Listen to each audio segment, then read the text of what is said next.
What are the differences between my rich friends and my poor friends? What do my rich friends do that my poor friends don't do? And what do my poor friends do that my rich friends don't do? Well, in this video, we are going to talk about it. Here are some of the 3 biggest differences between my rich friends and my poor friends. Number 1, not being able to speak the language. 2, being conditioned by scarcity.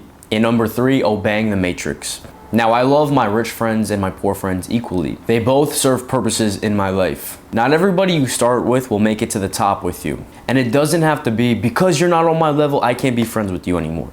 Never forget where you came from. And also, old friends are good for when you need times of comfort and familiarity. Then I have my rich friends. They're more towards making money, increasing our health. We connect on things like understanding the world better, and typically we share a growth mindset. I remember the first time one of my rich friends disclosed how much money he was making per month. He goes, yeah man, I'm doing $40,000 per month. I'm making $40,000 per month. He was my age. Then I have 2 other friends, and in their business, they are making $80,000 per month to $100,000 per month. All these friends are under 30. Now you might be watching this video and saying to yourself, he's lying, and that is the reason why you are poor. One of the biggest reasons why people are poor is because it's a mindset thing. It's because they say, I can't, rather than how can I? Let me tell you a story. There were 4 friends sitting at a restaurant outside one day. This guy pulls up in a Lamborghini. The guy gets out of the Lamborghini and they notice it was somebody they went to high school with. They're all looking at each other and they're like, how is he able to afford a Lamborghini? The first guy goes, that's not his Lamborghini, that's rented. The second guy goes, no, that's not rented. His dad gave that to him. The third guy goes, Lamborghinis aren't even special, Bugattis are better. But then the fourth guy gets up out of his seat, goes up to the guy that they know and said, hey man, how'd you get that Lamborghini and how can I get one? As time goes on, out of the 4 friends, who do you think got his own Lamborghini? It was the one who was humble enough to go up to the person and ask him how he did it. And this is very reflective in life as you go on. There's typically gonna be 4 responses to your success. The first one, they're gonna say, you didn't earn it. You cheated, you stole, like the Lamborghini was rented. It's not yours. The second response will say it was given to you, you didn't work for it, you come from a rich family. The third response will try to just diminish the achievement. Oh, Lamborghinis aren't even special, Bugattis are better. But then there's the fourth one, the student. How'd you do that? How can I get that? Those are the people who will be rewarded. This is one of the biggest problems I see my poor friends make that my rich friends don't make. Whenever somebody has more than them, whenever they have something that is a high level of achievement, they try to discredit it. They say, oh, he didn't earn it. It was given to him. He cheated. Think from first principles. Go in with an objective mindset and just say, how? How did he get that? Be curious. It's because of someone's lack of curiosity is why they don't have the life that they want. Try to reverse engineer it. Be curious. Be a student. How'd you get it? I'm in Miami right now, living my dream life with no college degree, with no parents' money, with no connections at first. I figured it out because I was curious.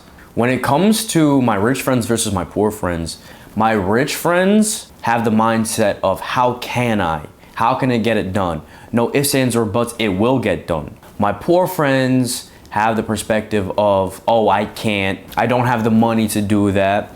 He cheated to get there. And when you start making excuses for yourself, that's what holds you back. Someone did it, why can't you then? Another thing that my rich friends do that my poor friends don't do is my rich friends have the figured out ability. Let me figure it out. Where my poor friends, if it doesn't come easy to them, oh, it's broken, I can't do it. That's actually something that gets me really mad when I'm with my poor friends. When I see somebody who I'm inspired by, who has something that I want, and my poor friends just discredit what's going on. And I'm like, when you discredit that, that is why you stay broken. That's why you stay down. Never, ever, ever get jealous when somebody has more than you. Get inspired. That's another big difference between my rich friends and my poor friends. My rich friends get inspired. My poor friends make excuses. And the reason for this is because when someone goes against the grain, when somebody does something unconventional and tests status quo and has success in it, people who played it safe can feel insecure because it shows that somebody took the risk, had success, and they didn't, and they're staying in the same place. So they'll try to project, they'll try to discredit because it protects their ego. Let's talk about obeying to the matrix. This is another big difference I noticed between my rich friends and my poor friends. My poor friends are just so conditioned by the matrix. This is controversial and it's not 100% true, but in general, almost all my poor friends are obsessed with sports, where almost all my rich friends don't care about sports. For example, fantasy football. There can be an exception, but none of my rich friends play fantasy football, and a lot of my poor friends are obsessed with that. This is where I have an opinion where I think fantasy football is stupid. You're fantasizing about somebody else's life. Well, why don't you put in the work, the energy that you're giving to fantasy football, channel back into yourself? People are so addicted to fantasy football, you're gonna let somebody on the TV screen affect your mood. It would be one thing if I had some sort of control over these athletes, like if it was a video game where I can control the player and I'm actually playing it. But with these fantasy football, people just pick some players, look at a screen on a roster and just watch football. It amazes me how many people want to watch football but don't want to play football. It amazes me how many people want to watch other people play football, but when you have the choice to play it for yourself, they won't. So let me tell you though, like a lot of my entrepreneur friends, my rich friends are not really into sports. Let me tell you this story. So one of my first internet friends, he's a business guy. We're hanging out and there's just some downtime and conversation doesn't always have to revolve around business. And I knew he was an athlete growing up. And I asked him about, oh, who's your sports teams, right? And he was like, oh no, I really don't follow sports anymore, right? And I was like, that was the first time where I'm like, wow, an athletic guy, a guy who's in shape, doesn't care about pro sports. That was mind blowing, right? Fast forward.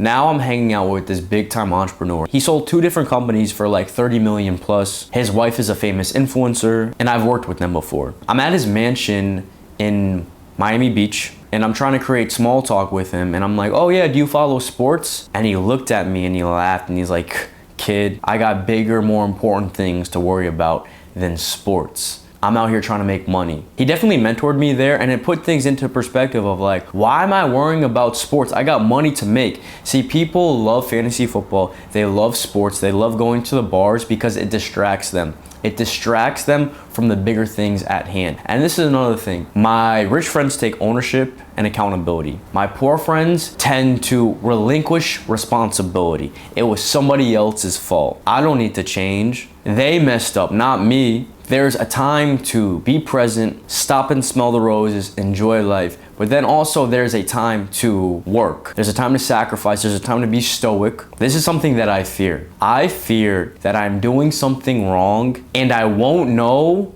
until years later where the damage is irreversible. I would say about 80% of people are doing something wrong that will screw them over, but they won't realize until the damage is irreversible. There's a Chinese proverb that goes, the chains of bad habit are too weak to be felt until they're too strong to be broken. In the moment, that cheeseburger tastes delicious, it feels good, staying on the couch, watching Netflix, not going to the gym. But then one day you will look yourself into the mirror and be like, how did I get here? I'll never forget, after playing college football, I retired and I worked at a cafe and I stopped working out. I was eating a lot of banana bread and one day I look at myself in the mirror, 20 pounds overweight, low energy, my face is fat, I got a big bulge of a gut, and I'm like, how did I get here? One of the best feelings in this world is when you stay ready so you don't need to get ready. When you are called and you are prepared, they actually say luck is when hard work and preparation meet at the same time. I've been very lucky and I attract luck, and that's because I work really hard every day. I'm getting results for clients. I'm working out twice a day, lifting weights in the morning, training martial arts at night. That's why I have this black eye right here. You should have seen the other guy though. Posting content almost daily, journaling every day, reading every day, praying every day. So I'm accruing a lot of good karmic debt because I'm working hard, and every day I work hard, I get a little bit better. And that leads me to being prepared. Another thing that my poor friends do is they leave life too much up to chance without strategy. What I say is follow the strategy, put in the work, and then you leave it up to chance. There's something called the sculpture versus the lottery ticket. Too many people have the lottery ticket mindset. They just hope that a big win will come into your life. Well, take life with the sculpture approach. Chip away at the sculpture every day and make your life a masterpiece. If you made it through the video, I appreciate you. My name is Brendan Brown. Please help me grow this channel and spread this message by liking this video, subscribing to this channel, and sharing it with a friend. Until next time, I will see you in the next video.